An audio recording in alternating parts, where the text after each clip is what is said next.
Enfin, la France sera aux côtés du Maroc, Monsieur le ministre des Affaires étrangères, dans sa volonté d'obtenir un statut avancé auprès de l'Union européenne. Le partenariat avec l'Union européenne a aidé le Maroc à accomplir des progrès décisifs.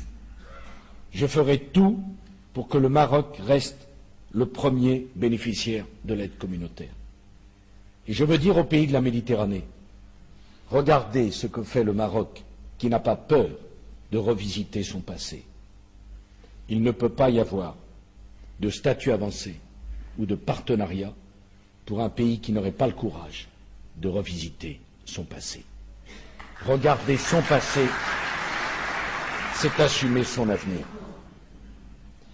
Alors parce que le Maroc est l'un des pays du sud de la Méditerranée les plus avancés dans sa relation avec l'Union européenne, il jouera naturellement un rôle de premier plan dans la future Union méditerranéenne. J'y reviendrai cet après-midi à Tanger. Je voudrais ici devant vous souligner l'essentiel.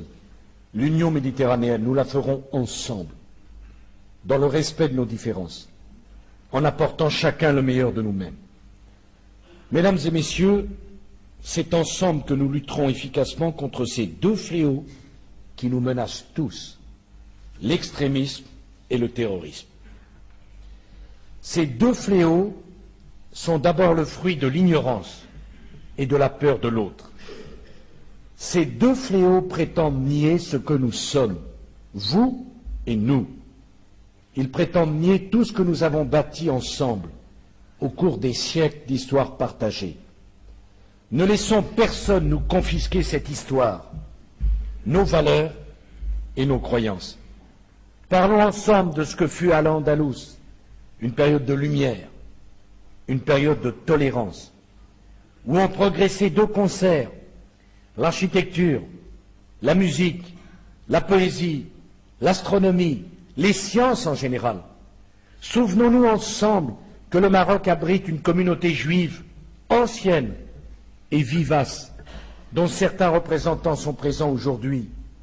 Sachons enfin saluer à sa juste valeur le geste exceptionnel qu'accomplirent les autorités marocaines au lendemain du 11 septembre 2001, lorsque, pour exprimer leur horreur face au terrorisme et leur compassion face aux victimes, après ce crime qui ne blessait pas seulement l'Amérique, mais le monde entier, eh bien les autorités marocaines eurent le courage d'organiser dans la cathédrale de Rabat, j'ai bien dit dans la cathédrale de Rabat, à quelques dizaines de mètres d'ici, une cérémonie de prière et de recueillement œcuménique à laquelle participèrent des prêtres, des rabbins et des imams. Ce jour-là, le monde entier démocratique était fier du Maroc.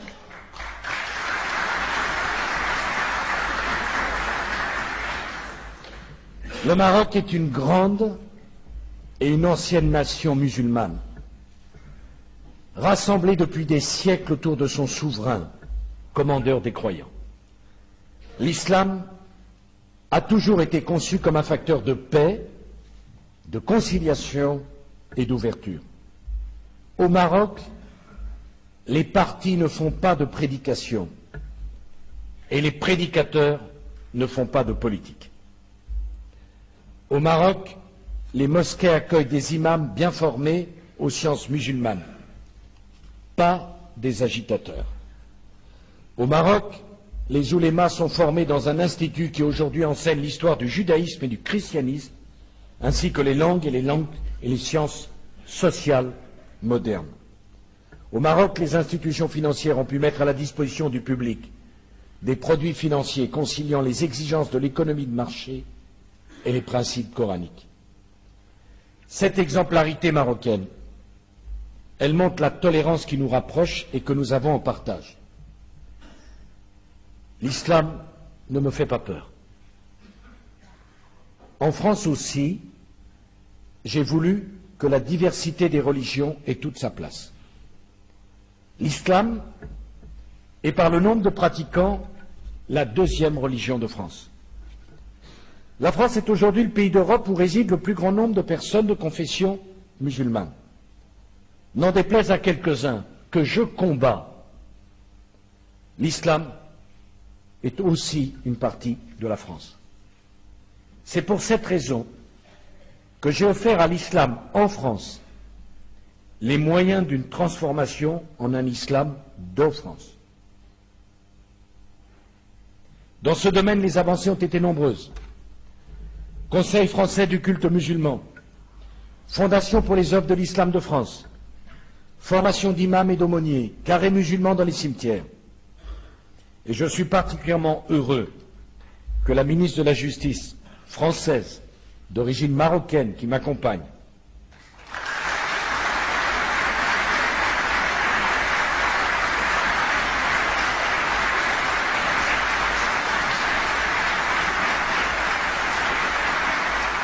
parte de l'idée qu'en France il n'y a pas deux justices, mais une seule. Il est très important pour moi que dans le gouvernement de la France, des Français de toutes origines soient présents à une place éminente. Je ne peux pas venir au Maroc vanter la diversité et avoir le ridicule de ne pas la promouvoir dans mon propre pays. Ça serait de l'arrogance et je refuse toute forme d'arrogance. Ces avancées sont le meilleur moyen de faire comprendre que l'on ne doit pas confondre l'islam avec l'islamisme. L'islamisme cherche à instrumentaliser l'islam pour couvrir une idéologie qui est celle de la haine des autres. Voilà le message que je veux porter au nom de la France. Je veux dire au nom de la France que le souci de la diversité, que j'ai toujours porté comme ministre des cultes et que je porte comme président de la République sur le territoire français, j'aimerais que chaque société à travers le monde le porte avec la même force. Je veux prendre mes responsabilités une nouvelle fois. Je souhaite que dans les pays majoritairement musulmans, on ait le même respect de la différence et de l'identité de l'autre. C'est le cas au Maroc. Mais mes chers amis, si la diversité est bonne en France, si la diversité est bonne au Maroc, alors convenons que la diversité devrait être bonne dans toutes les autres sociétés à travers le monde. La diversité est une idée d'avenir. On ne doit pas craindre la diversité dans le monde de demain. Mesdames et messieurs, l'amitié, la proximité, la compréhension entre nos deux peuples ont quelque chose d'exceptionnel. Elles puisent leurs racines dans l'histoire, elles traduisent nos valeurs partagées, elles vont permettre à nos deux pays d'affronter ensemble les défis du XXIe siècle. Mes chers amis, j'espère que vous l'avez compris, la France aime le Maroc. Mes chers amis, les Français aiment les Marocains, alors qu'il me soit permis, avec toute l'émotion que je ressens à cet instant, de dire du haut de cette tribune, et pour moi ça a du sens lors de ma première visite d'État, mais de le dire du fond du cœur, mes chers amis, vive le Maroc et vive la France.